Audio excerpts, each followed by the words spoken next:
G'day fans of the NPL, it is the Verd back with you again, and welcome to the Week 7 Power Rankings for the National PokeBall League. And of course, I am not alone, I am once again joined by Phalop. How are we going today, mate? Yeah, hey man. Yeah, I'm doing fine. I'm feeling not really rushed, but Abe did rush us a bit, so Bless Abe. Abe, yeah, basically, we are recording this one literally after the last battle of this round has happened, just because we were yeah, both awake, we were both up for it, and Abe kind of shoved us into the situation. So don't forget to thank Abe yeah, in the comment section, guys, for that one. But regardless, as you guys know, when it comes to power rankings, we rank the 16 teams part of the NPL on how the performance has been so far. We're in week 7 now, so it's getting to the business end of the season, over the halfway point. So we're going to try and look more in depth as how they're looking towards playoffs now. Going to definitely look at that a bit more, and maybe certain things that teams have done and how they can improve. But we're going to kick things off with the bottom four, which has changed a little bit since last time. We're both still on a bit of the same wavelength. yeah, We feel that, the 4 teams in here are pretty justified. When it comes to the Vancouver Stealth Rocks, Carney had an interesting game against Dancer. There was a little bit of hacks here and there from both sides, but I think one of the big unfortunate things for Carney in this matchup was the fact that he just couldn't finish the job against Vaporeon. Like, he brought Bloom Doom on the Nihilego, was great, and he had Bulu, but he allowed the Vaporeon to get the Wish up, and after that happened, it was able to just quite easily stall out a lot of Carney's Mons, and so that was a little bit unfortunate. I think he just didn't capitalize as much as he could have on his opportunities in that match, but Carney's having a bit of a rough season. I think he does do a lot of really good plays. I think as I said, his issue has been right now just not capitalizing on the chances he creates for himself, like a lot of other coaches have been doing. Anything else you want to add to that, or is that fair enough? yeah. I think it's pretty much fair enough. It's just like he has been playing quite okay, but it's just those crucial turns, as you just explained, with letting Vaporeon get healthy again. Like those crucial turns just can cost you your match. Exactly. But moving on, we have the Jersey Dwellballs. Do you want to talk about how their performance went this week? Basically, this week he played against Aberford. Like in the beginning, he made like a bit of a questionable play with the Flygon. Like he went for Thunder Punch, and I was not really sure what he was trying to do there. And then there was like some solid prep on Aberford, like the sub buzz wall that put in a lot of work. And then later on for the double Scarfish, Cloud just didn't have much for them on his team. So yeah, it was just a pretty straightforward match, and it was not that you could say, wow, Cloud played really badly, but I think it more came down towards prep not having certain answers for certain threats from Aberford. Yeah, one thing as well that was a huge factor. In practice, Abe was talking about the threat of Gyarados. It's a very scary mon against his team. Like, he can just break a lot of his cores apart, and Cloud didn't even bring it at all.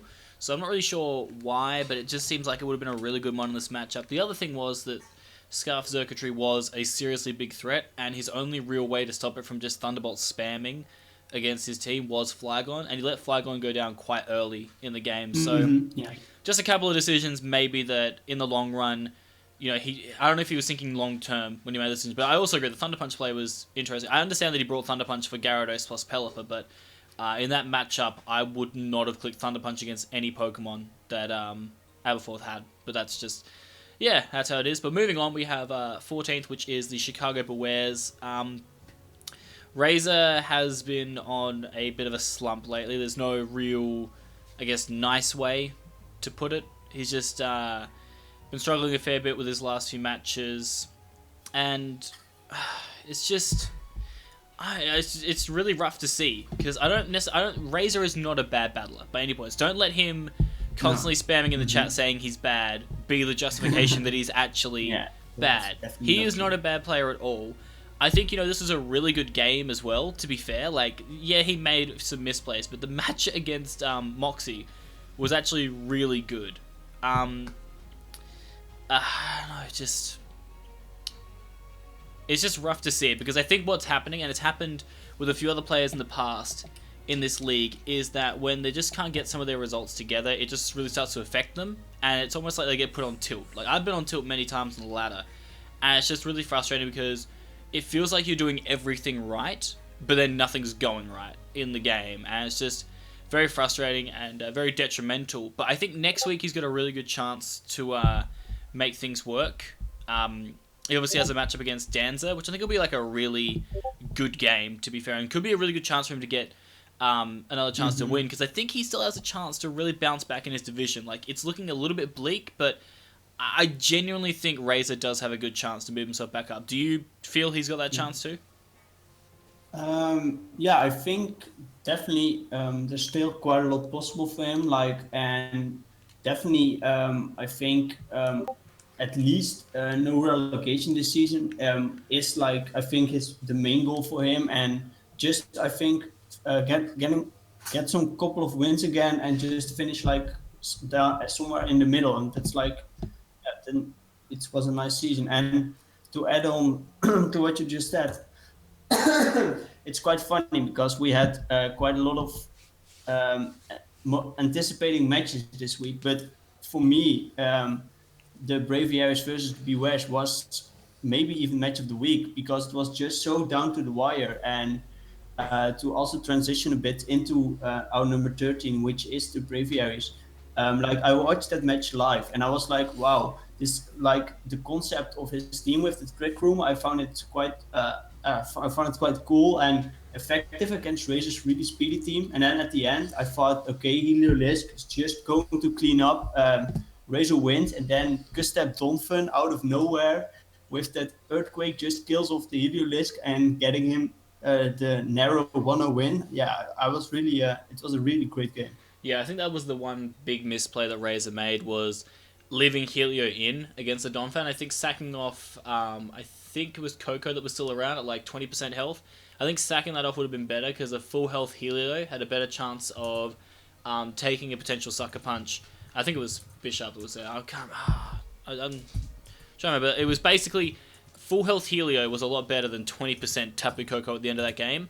And so there was no reason to even risk it. I think it would have been much safer just to go into Koko, let it die if he was cast up, or let it die if he was going for Ice Shard, get back into Helio, and that way you know that the worst case scenario is you're going to get damaged by Ice Shard, but you're still going to have like your best chance of winning. So I think that's also just comes down to tilt, where maybe hitters didn't think about that option, like about the reality of Custap, and that happens. Like, it's just, I think Razor can definitely bounce back, but it was a big win for Moxie. I think, could propel him to better things, but we'll have to wait and see. I think definitely the big thing that I liked about this game, last week I talked about how he didn't make as many reads or as many good predictions in the game against Merc, but I think this game he was making a lot of better plays and better predictions, and in the end he got the result, so can't really complain with that. But moving on to the next group of 4 that we have, another team that got a much sought after win this week was Danza and Los Angeles Nido-Kings. Granted, it was against Carney, which I don't think should sour the win at all, because it was still a very close game. And Danza, as he did in his first week against Trev, it was a situation where when there was the chance to really seize the momentum and take advantage of the game, he did take it. I think that's been his issue a lot in his last few matches, is there hasn't been as many chances to seize the momentum for him. I think a lot of the opponents he's had have been commanding the game a lot more than he has, and he just hasn't found that room to, make it work. But I think it was when he was up against Joel, he just couldn't get that time to use, I think it was Magic Room Alakazam, which would have been really good, good chance to win. So I think this game just showed that when Danza does get the chance to get his Mons to do the work that he actually wants them to do, he can be a very formidable person. It's good to see him get a bit of confidence back as well with this win. Hopefully it can lead to better things, but we'll have to wait and see. But moving on, a team that you have in 11th, I have in 10th, coming off a pretty, I'd say it was a pretty close loss to the Toronto Raptors as a Bayern Munich. I think it's going to be really tough for Shadi this season. There's no beating around the bush. He is a very good battler, but he has been given a very rough draft to work with. A very, very rough draft. Even with the switches he's done, even with the trades he's been able to do, it's still just not ideal. And I mean, it's frustrating because I know that Shadi is a lot better than how he's been playing. I think it's just really the team is letting him down a little bit. And I think also, though, not to take away from Joel, who did play very well in this game, but I think that Shadi could definitely be I feel a lot more competitive if he had a better team. Do you agree with that?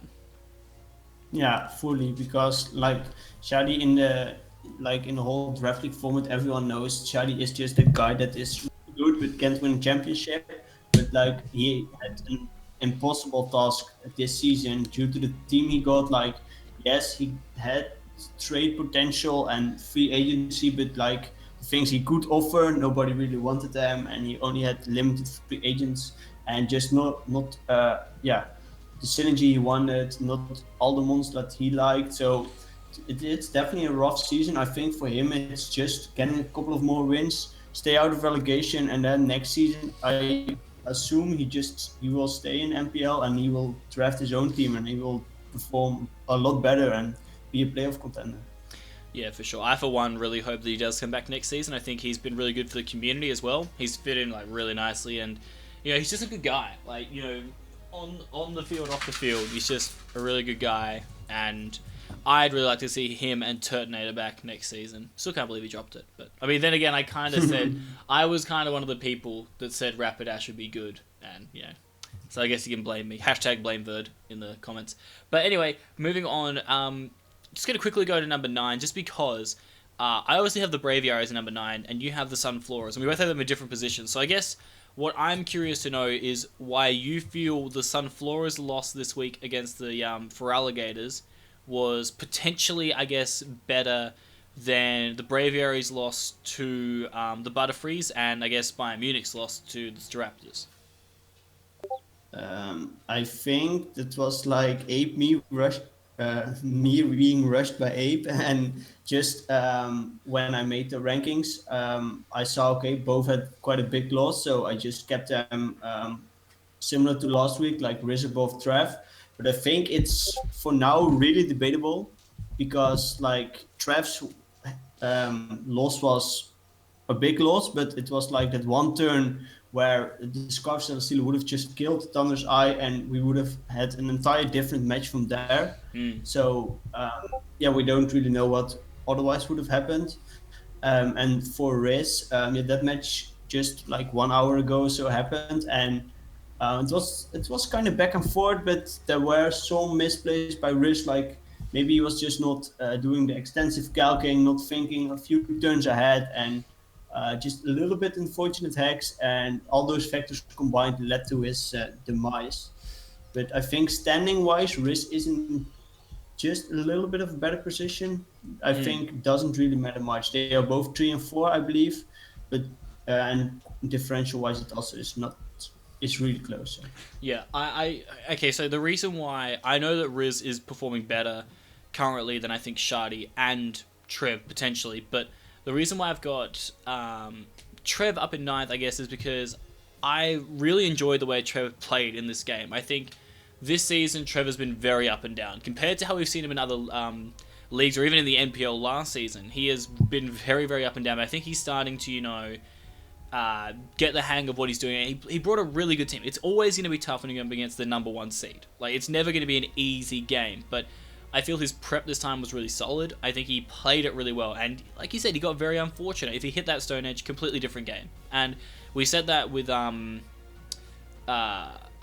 was it that played Togue and they missed their Stone Edge? Razor. Yeah. So against Razor when he played Togue. And if he hit that Stone Edge, completely different game. But unfortunately, that is the game we play. These things happen. And it is a bit ironic that Hacks would be against Trev. But, these things happen. And I think he'll still bounce back from it. It was just really good to see almost like reinvigorated Trev, bring in a lot bit of stuff, and I think he can make a late charge to playoffs. We know how good Trev is in a playoff situation. I think he's got a really solid team now, so that's why I had him a little bit high. I feel out of Trev, Shardy, and Riz, I see Trev having the best chance of playoffs. And the reason I guess why Riz is so low for me is I'm just questioning some of the stuff. The one big play that got me, I think, in that game was when he switched in Kangaskhan against Tyranitar. Now, obviously, potentially predicting rocks, but he ended up getting a crit Stone Edge to the face that put him into, like, BP range. He could live 2 Stone Edges, but still... It wasn't... I don't think it was a play. Like, if you preserve Kangaskhan, keep it nice and healthy, because the thing was that Zydosh was in the back and Mega Sizzle. Now, Mega Sizzle, you could just... Basically, it was in the range where you could just go for toss and basically kill it. Like, it was gone. at that point. Mm-hmm. And then with Zydosh, if you had any form of priority, because of how bad Zydosh's defenses are, and also the fact that Tornadus outsped because he was running Adamant, it means that potentially a faster Kangaskhan could have also outsped, and would have meant that you could just click Seismic Toss against that thing too, knock both of them out, and end up winning, but instead decided to... as an offensive move, I get that it's, smart to bring it in predicting rocks. But knowing that, either of T-Tar stabs are going to hurt you by a considerable amount, I don't think it's worth the risk. But that was what he did. And I guess I'm just a little bit underwhelmed. He has a very good offensive team, but it just has been a little bit lackluster on the offense. I think a lot of times that he's won has been through all of his really good defensive Pokemon, when I believe it was against Dallas and he brought a really nice Necrozma set. Things like that is where Riz has been playing really well. But when it comes to offensive pressure, which is something that his team should be very good at, I think he's been very underwhelming with that this season. That's why I have him 11th. I think he could still make playoffs, but I think he definitely needs to lift his offensive game if he wants to do that. But we are going to move on to the next group. We're going in the top 8 now. And obviously coming off a win, it was a pretty solid win, was Joel, and it was a big win for him too. Going from 2-4 to 3-4 now, it gets him back on track. He's had a bit of a rough time of it lately.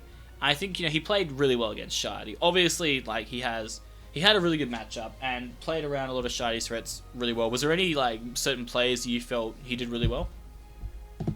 I think just the Mandibus set was really nice to stop the defensive mons of Shardy with the taunt also. And I think other than that, it was just solid prep from Jolt. He just knew, okay, I have a slight matchup advantage. If I just have a good prep and just not make any big misplays, I can just win this game most likely, and that's just what he did. Yeah, no, it was a really good performance, and it's just he now goes into that really, I want to say it's an awkward group really of 3 and 4 battlers, because they can go kind of either way right now. You could go on to get lots of wins and get yourself into playoffs, or you could just plummet down. So, very testy waters for somebody, I guess, of Jolt's caliber, who normally doesn't see himself this low down rankings often. He is, normally quite a solid battler who can be quite far at the top, but this is a bit of a struggle this season. I don't know if it's the new mons, the format, the fact that it's open draft. There's a lot of variables, but regardless, Jolt has a challenge on his hands, and it's going to be interesting to see, what happens when the going gets tough. But moving on, we have the Florida for Alligators. Obviously, like he said, we watched this game about an hour and a half ago. I think, Seb played really well. He knew what he had to do in order to win, which was basically weaken Hippo, and that would allow Sizzle to win. Or the alternative, which he actually did, was just weakening a lot of the other bulky mons to just open the door for Banded Zydosh. Now, if it was a bulkier Hippo, probably could have taken on Zydosh better, but one thing that Seb did really well was his use of Toxic. Being able to get Goodra and Hippo, two of the fattest things on Riz's team, worn down really well. Just set him up for that victory.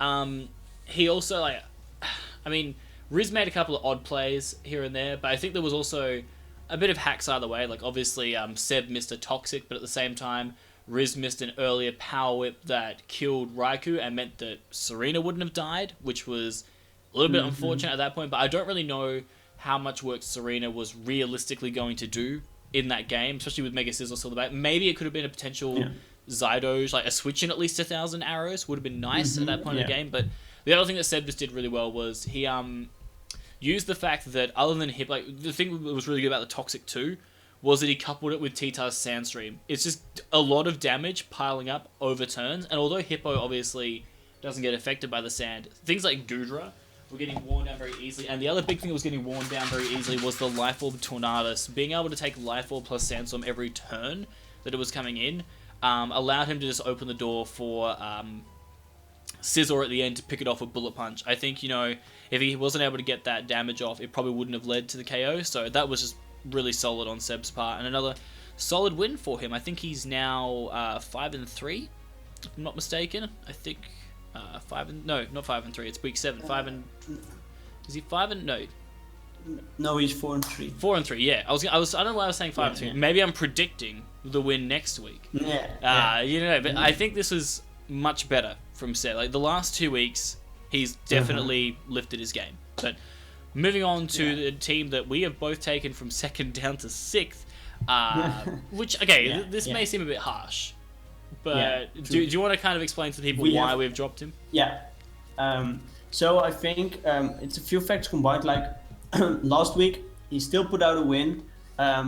We just don't know what would have happened if that Stone Edge missed. That coupled with the fact what happened, like the match that was this week against Merck, he lost 5-0. He got an early crit against this Clefable, and Clefable might have been definitely really nice to have for later on. But like Merck had quite some solid prep, and Toke went like out of his comfort zone and went like more with a dual screen hyper offensive team with a lot of setup combined with those screens. But in the end, it just didn't really work out versus Merck. And Merck played a really, really good game. And I think those two factors combined made them to the fact that he just a few teams passed him, so to say. Yeah, I think the big thing as well when you think about Toge is that he hasn't really played a lot of the higher tiered competitors. Like, I know he played Gypsy, obviously, and had the win over Gypsy in that regard. But at the same time, a lot of his opponents so far this season are players that are currently in the bottom 8. Like, there's no getting around that. And this was his first like bigger challenge against Merck, and quite frankly, he just wasn't. Obviously, the crits suck, but at the same time, like, these things happen. This is part of the game, and you just got to try and move on from it. It was unfortunate for him, for sure. He drops now to 5-2, which is still amazing. Like, he's still probably going to make playoffs and do well, but I think what this just showed was the fact that against the higher tier opponents, we kind of felt the same thing about this with Seb when he was, doing really well, but then went up against higher up opponents, is that there is still work to be done for Toge. He still has to, lift that game even further, but I think if he had his time again against Merck, I think he could definitely perform better, but I think, we're just trying to be cautious in the fact that, Toge's coming off a loss now. We don't know where he's going to kind of go from here. But definitely some chinks have been seen in the armor of Toge. But into the 5th spot, just before we get to the top 4, and a team again that has been performing really well this season, but were humbled 6-0 this week, was the Sydney Sharpedos. Now, we all know how good Gypsy is at battling, but it doesn't matter sometimes how good you are at battling when you have possibly one of the worst matchups in history. Unfortunately, Gypsy does not have a steel type, and so that meant that Meloetta was always going to be a seriously big problem for him to deal with. And, well, it was a seriously big problem to deal with, to say the least, and it was just... Gypsy was very frustrated, understandably so, because it's just a really rough loss to take, but I think, he can easily move on from this and do better. We've just moved him down because it is quite a serious loss. Like, obviously, Maddie just completely dominated the game, but I think, it's going to be interesting to see how this maybe affects the psyche of Gypsy, who normally is quite, cool, calm, and collected, but, this game was just... it's never easy to take a rough loss, and so it'll be interesting to see where he goes from here. I think, he's still going to do phenomenally well this season. I mean, to be fair, I did predict at the start of the season that Gypsy was going to lose at least 2 games, so at least I got one of my bold predictions right. Hey, yeah, you've got that right, yeah. I don't think the other one's going to be right by the end of the season, but we'll see. And I don't know. I mean, obviously you have Merck right now in 5th. Obviously coming off a huge win, but I have him a little bit higher up. Why do you have him chilling down in 5th right now? So I will talk about Gypsy a little bit later, as you will just see. But about Merck, I think it was just like he had a really solid win this week, and I think his prep was on point. He just like Scarf Churachua had a good matchup. The Glefki for the Weaver was good. The Chopper Bay Kukuda for Lucario. So his prep was there. I think it was a really solid win, but there's still 4 people above him. Like, why? So as you will just see, the top 3 is just better record. And with him and Gypsy, most likely it was like he lost kind of big time to Gypsy. Like, that was his Fat L this season. And his other loss was against Anthony, and that was a really close one. So it's like he's one of the guys that also has 2 losses, and for me it was like really hard to to rank Gypsy, Toke, and Merc because they are now all sitting at 2 losses, and but they all have like some wins against higher tier opponents, but they also have got like big losses against some higher tier opponents. So for me, it was really hard to rank, and I think I just gave Gypsy like a little bit of the edge because I thought Merc's losses were a little bit worse than Gypsy's losses, mostly because Gypsy won from Merc, something like that.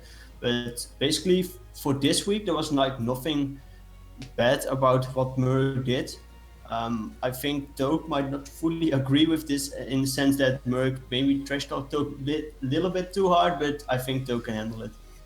Yeah, no, I can understand that, and it's funny though how a lot of these guys in the top here have all lost to different guys. It's almost like a cycle, like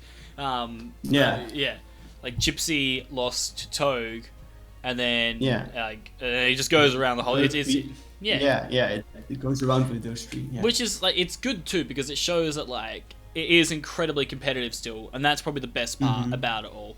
But moving into now the top 4, and as you said, you were going to talk about Gypsy later. Well, here's your chance. Yeah. For him this week, really rough week. I think just watch his video. He explains like the whole matchup because it was not like, oh, I've no steel type, I have no Specs Milluetta switching, but it was like the whole combination because he could bring the Mach, but then he was weaker to Landers. He could bring Druggy, but then he was again weak to Landers. So it was like those things just added on to each other, and that like made a really worse matchup for him. And I think on top of that, just by in the end, which 6 Maddie brought, which 6 Gypsy brought, was like the worst possible 6 for Gypsy, best possible 6 for Matty in that sense. Matchup wise, so it was a 6-0 instead of maybe a 3-0 for Maddie. That's all done and now, but the thing is next week he faces Anthony. So this I think might be Gypsy's make or break week. If he loses again, like maybe if it's a 1-0, like that doesn't matter. But if he loses big time, I don't know what it would do with Gypsy's mind. Like he has not lost 2 in a row in a long time, I think. And especially in MPL, like it would be a bit of a downfall for him. And I don't know. I think he will just come back, but we don't know. But if he wins from Anthony, he's just back in full force, and we know he is the force that has to be reckoned with. So it's a make or break week, a coming week for him. Definitely, I think that could be. It should be match of the week, but I mean, the other there's a few other ones that are very tantalizing next week. But Gypsy, I can understand. It is going to be a huge make or break week. The team that I have actually in 4th is the St. Louis Reshrams. Now they are currently 3-3, but it's 3-3, 4-3, 4-3. Sorry, 4-3. And it's 3 wins in a row for Matty. Like if you were just counting Matty's insertion into the NPL, he's 3-0. And it hasn't just been like a casual 3-0. It's been like a very impressive 3-0. Like he has made a very clear statement that he is not here to just muck around. And it's really good to see. Like I feel like he got the best end of the deal when you look at the coaches that came in for other coaches. I think that Dallas's team was a lot better than Joey or Gator's teams, and so that gives Moxie and Shardy, as the Australians would say, the shit end of the stick. But I think it's also coupled with the fact that Matty has always been a phenomenal battler, and if you give a phenomenal battler a phenomenal team, then like the results should be expected. And like you said, he just had probably the best matchup he could have had against Gypsy, and it doesn't matter how good your opponent is at battling. If you have an amazing matchup and you know how to take advantage of that matchup, you will get the result. That's just academic. I think he's going to keep on doing really well. I don't want to put him too high just yet because obviously he's still a couple of games behind some of the other guys. I think he's also got some more tough matches coming up, but he definitely has the team and the ability to do really well with them, and I think he is very deserving of at least a top 4 spot this season. right now as it stands heading into playoffs. But in third, I currently have the Reggie Giants. Like maybe they're a little bit too high for me. Potentially could be a little bit too high. But I was just really impressed with how Merc played against Togue. I think yes he did lose narrowly to the number 1 seed and got pretty much rolled by Gypsy. But I think he has performed really well. He's performed a lot. Like I expected Merc to be the best performing new boy, and he's pretty close. Like he's only 2 games behind Zazo, and Zazo still has to play Maddie and some other people. Like I could still be right with my prediction. I think, yeah, but like I think he's been playing really well lately, and potentially maybe third of the time. But he's got just as good a record as all the guys below him. Yeah, and I just think he's currently, right now, at this point of the season, performing better than those guys. I guess, like, maybe Maddie's performing better than him right now, but over the course of the season, because it's hard for me. Like, I understand, obviously, you have Maddie a bit higher. For me, it's 3 games from Maddie compared to 7 games from Merc, is the way that I kind of look at it here. Whereas, like, yeah, Merc's lost twice, but he's had 5 really good, solid wins. I guess that's why I've got him up in third. I think he's been playing really well, and I see him definitely being a very serious playoff contender. But you're right, though. He has had issues against some of the guys further up. But I think, from Gypsy, he's definitely learned from that. And against Zazo, it was an incredibly close game. So I think he can hang with the big boys. But another team, obviously, that you've got here in third, I have a little bit higher up, is the Braylooms, who are currently, I believe, 6-1. So how do you feel they went? I think Ape is proving everyone wrong at the bottom. Like week 1, I was not a believer of his team. He made some changes, and he since then has performed really well. This week also, he just showed that his dual Ultra B score is really solid, and especially as one can weaken some of the mons that can normally check the other, and then the other comes in game. That's pretty much what Ape has done now and it fits him really well, and I think he's quite comfortable with the team, so that's also really nice to see. And still, because his record is 6-1, like that would have been, I think he's not clinched for playoffs, but almost guaranteed. But still, he hasn't played much of the big guys. And that he will in the upcoming few weeks. I'm just looking at the schedule right now, and he plays Jolt, and then he plays Merc. Then he goes on to play Sep, and then he goes on to play... then he plays Gypsy, and then I think the last week quite a rough... and he finishes with Kani. So like pretty much he is now 4 or 5 quite hard weeks. And now is the time for him to shine. If he just wins a few of them, he's in for playoffs, and he will be in the top of our rankings. But if he loses all of them, he will fall down hard. Yeah, no, that's understandable. He has a very tough run coming for sure. And I think you're right. It'll definitely test him. But as we go into the top 2 now, I have him in second. I have been. I mean, I've always been on the bandwagon a little bit. Like, Abe, the moment he changed his team, I think, it was a couple of weeks in, the moment he changed things up, he has the 3 UBs, which is just like, that in itself is stupid. Like, you can't really wall Kartana, Xurkitree, and Buzzwole all at the same time with the same team. It's probably not going to happen. And then factoring in he has Mega Altari. The other crazy thing about Abe right now is I believe he has currently 3 different Mons in the top 10 for kills. Like, I'm pretty sure it's Kartana, Xurkitree, and Mega Altaria that are up there, which is just ridiculous. And that's been the thing. Like, although he did have that early loss against Riz, I think since the whole team has been under its change, he has just been very, very dominant. I think it's been 5 wins now in a row for him, and against Cloud was no different. He knew what he had to do to win. If he got rid of Flygon, Scarf Xurkitree literally just ripped Cloud a new one. And that's pretty much what happened.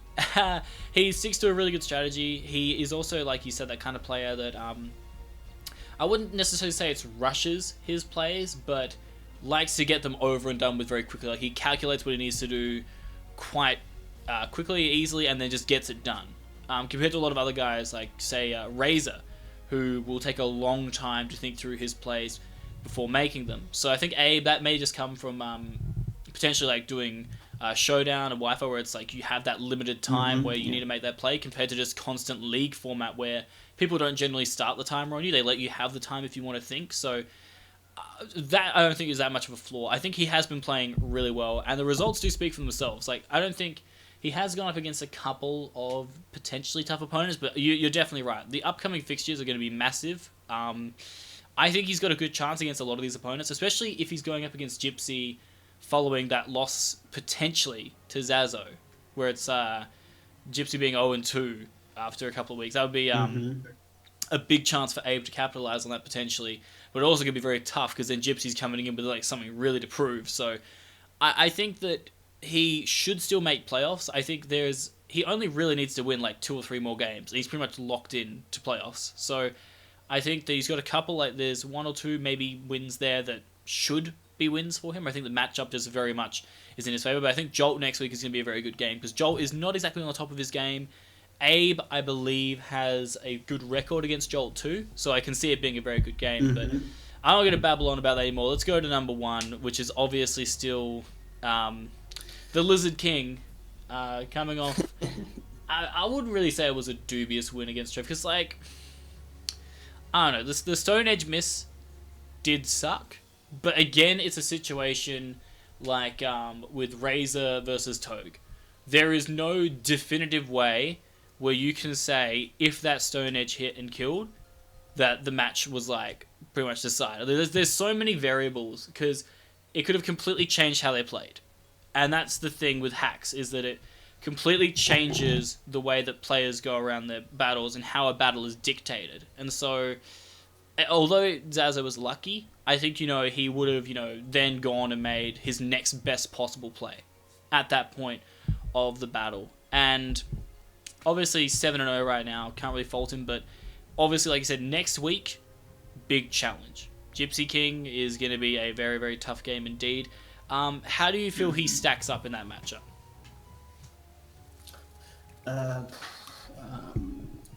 Think I haven't really looked at the matchup. From general's perspective, Anthony's team is a bit more offense oriented. He has shown to bring some bulk every week, but still more offense than defense.